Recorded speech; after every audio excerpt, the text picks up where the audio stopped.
लोग सो गए। चारों ओर सुनसान छाया हुआ था, लेकिन रमेश बेड पर किताब रखकर अपनी गर्लफ्रेंड से चैटिंग कर रहा था और ये ऐसा पिछले 2 सालों से करता आ रहा था। रमेश के पिताजी एक रिक्शा चालक थे। कड़ी धूप में रिक्शा चलाकर अपने बेटे को कॉम्पिटिटिव एग्जाम की तैयारी के लिए पटना भेजे थे। महीने के हर एक तारीख को रमेश के पिताजी ट्यूशन फी, रूम रेंट और खाने पीने का खर्च भेजा करते थे।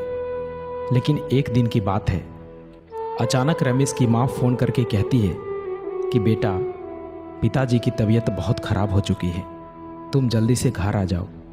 इतना सुनते ही रमेश भागा भागा हॉस्पिटल पहुंचा और वहां जाकर देखा कि उनकी माँ डॉक्टर के आगे हाथ जोड़ रही थी और कह रही थी कि डॉक्टर साहब, आप ऑपरेशन कीजिए। मैं 5 लाख नहीं बल्कि 10 लाख दूंगी, लेकिन मुझे वक्त चाहिए। प्लीज़ आप ऑपरेशन कीजिए, अभी मेरे पास पैसे नहीं है। मैं एक रिक्शा चालक की पत्नी हूँ।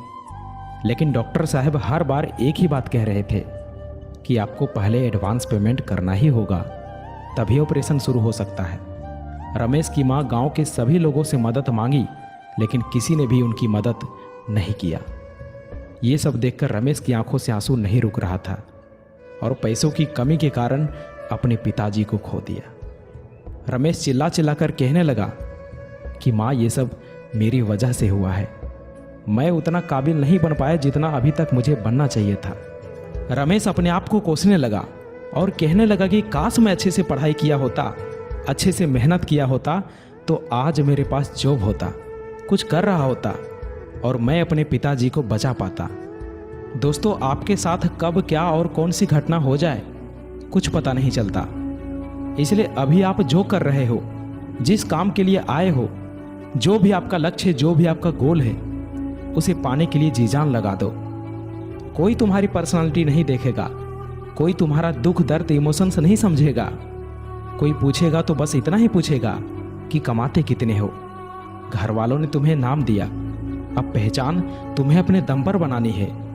अपने काम के प्रति इतने ईमानदार बनो कि असफलता दूर दूर तक नजर ना आए। प्यार का सहारा लोगे तो एक दिन बर्बाद हो जाओगे। अपनी शान और पहचान बनानी है तो मेहनत का सहारा लेना ही होगा, जी जान से मेहनत करना ही होगा। रोना बंद करो और अपनी तकलीफों से खुद लड़ो। देखो, समय तो तेजी से निकल ही रहा है। अगर वक्त के साथ मेहनत नहीं की, जिंदगी के एक एक महीने, एक एक सप्ताह, एक एक दिन, एक एक घंटे की वैल्यू नहीं की, तो साल के साथ साथ आपकी आधी जिंदगी कब निकल जाएगी कुछ पता नहीं चलेगा। याद रखना, कमजोर तू नहीं, तेरा डिसीजन है। तुझे तेरी डिसीजन से भी ज्यादा जिद्दी बनना पड़ेगा।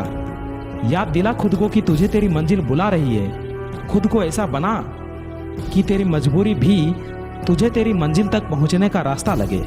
देखो, आपका इस धरती पर आना आपके हाथों में नहीं है और जाना भी आपके हाथों में नहीं है, लेकिन इसके बीच का सफर तो आपके ही हाथों में है। तो क्यों ना कुछ बड़ा करके जाए। अरे, तुम्हारी जिंदगी में सभी दुखों का नाश होगा अगर तुम्हारा संघर्ष सबसे महान होगा। अपने जीवन को इतना महान बनाओ कि आपकी जीवनी सुनकर दूसरे लोगों को महान कार्य करने की प्रेरणा मिले। रास्ते कभी खत्म नहीं होते दोस्त, बस लोग हिम्मत हार जाते हैं। अगर तैरना सीखना है तो पानी में उतरना ही होगा। यूं किनारे पर बैठकर कोई गोताखोर नहीं बन सकता। सफलता तक पहुंचने का रास्ता